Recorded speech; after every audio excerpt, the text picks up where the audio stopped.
പ്രിക്കിൾ heat, ചൂടുകുരു അല്ലെങ്കിൽ മിലിയേറിയ അല്ലെങ്കിൽ heat rash എന്നൊക്കെയാണ് നമ്മൾ പറയുന്നത്. ഇപ്പം പ്രത്യേകിച്ചും സമ്മർ സീസണിൽ വളരെ കൂടുതലായിട്ട് വ്യാപകമായിട്ടുള്ളതാണ് ഈ ചൂടുകുരുക്കൾ.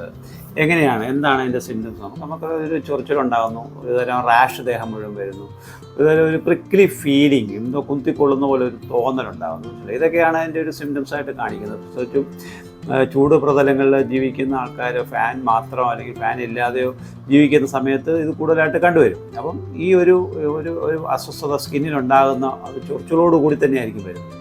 എങ്ങനെ ഇത് പ്രിവെൻറ്റ് ചെയ്ത് കഴിഞ്ഞാൽ നമുക്ക് കോൺസ്റ്റൻറ്റ് ഫാൻ ഉപയോഗിക്കുക എന്നുള്ളത്, വിയർപ്പ് മാക്സിമം ഒഴിവാക്കുക, ആഹാരങ്ങൾ ചൂടുള്ളതും സ്പൈസി ആയിട്ടുള്ളതും മാക്സിമം ഒഴിവാക്കാൻ നോക്കുക. ദേഹത്താണ് കോൾഡ് കംപ്രസ്, ഐസോ അല്ലെങ്കിൽ വെള്ളമോ നനച്ച് ദേഹത്തിടാം, കൂടെ കുളിക്കാം, കൂടെ നനച്ച് തുടയ്ക്കാം, ഫാൻ AC-ക്കകത്തിരിക്കാം. അപ്പോൾ ഇതൊക്കെ അതുപോലെ തന്നെ മെഡിസിൻസിലേക്ക് പോവുകയാണെങ്കിൽ ഹോമിയോപ്പതിയിൽ വളരെ എഫക്റ്റീവായിട്ട് മെഡിസിൻസ് APS, സാരസപ്പരില്ല, കൽക്കരി കാർബ്, സൾഫർ ഇങ്ങനെയുള്ള മരുന്നുകളുമുണ്ട്. വളരെ വ്യാപകമായിട്ട് ഇത് ഉപയോഗിച്ചു വരുന്ന മരുന്നുകളാണ്. അപ്പോൾ ഇത് ഉപയോഗിക്കാമെന്നുണ്ടെങ്കിൽ തീർച്ചയായിട്ടും നിങ്ങൾക്ക് ഒരു പരിധിവരെ ഈ ഹീറ്റ് റാഷ് ഒഴിവാക്കാം.